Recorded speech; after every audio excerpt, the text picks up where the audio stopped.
Right, nagino kuone ati Rais Ruto nalingete chukuru ya kuthomithia mantu yegi urimi rende ni Ndiunga ya Rwanda na rieta Rwanda Institute for Conservation Agriculture na rawete onto bwatetheria Kenya ukura kirurimi akiwa Kenya UCOREE ati Ndiunga ichi libukethira bukilika Kenya NKURUKI.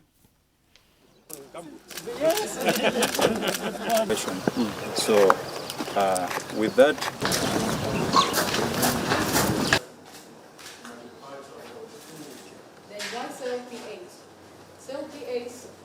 knowing pH help us to determine the amount of fertilizers. The purpose of calibration is to give the reference point to the pH meter.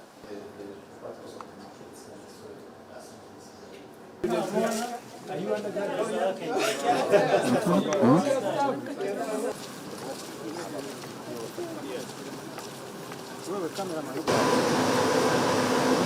you process the soybean?